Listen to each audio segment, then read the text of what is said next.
London থেকে নির্দেশ দেয় যেখানে যেখানে বাঙালি আছে সেখানে সেখানে আন্দোলন করতে হবে। আর এই আন্দোলন করতে যে তাদের অবস্থাটা কি, লন্ডনে আমাদের আওয়ামী লীগের উপর হামলা করলো, সেখানে পুলিশ এসে ওই বিএনপির 3 নেতাকে গ্রেপ্তার করেছে। ইউএইতে একটু মানে সেখানে তারা মিছিল করতে গেছে, 57 জনকে গ্রেপ্তার করেছে।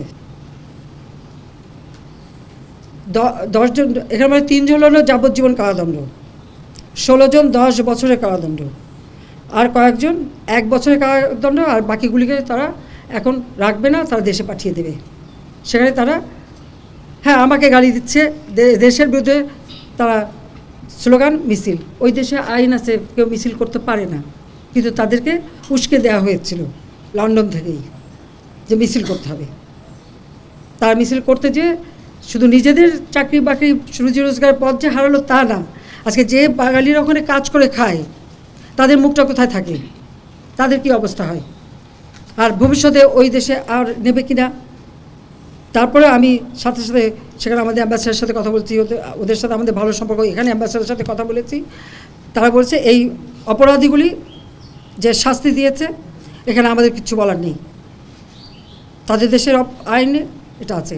সৌদি আরবে সেখানেও মিছিল করতে গেছে, আপনারা জানেন সৌদি আরবে কখনো মিছিল করতে পারে না, সেখানে 20 জনকে গ্রেপ্তার করেছে।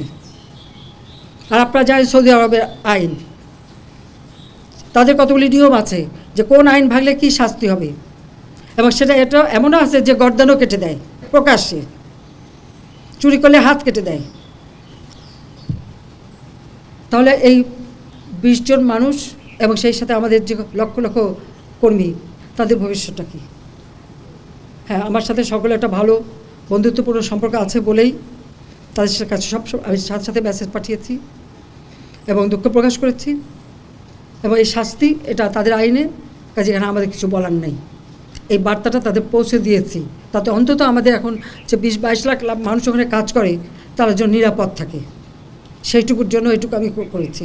কিন্তু যারা এই ধরনের ঘটনা ঘটালো, শিক্ষকের গায়ে হাত তুললো, ছাত্রদের মারলো, হলগুলি লুটপাট করলো, তাদের কি হবে?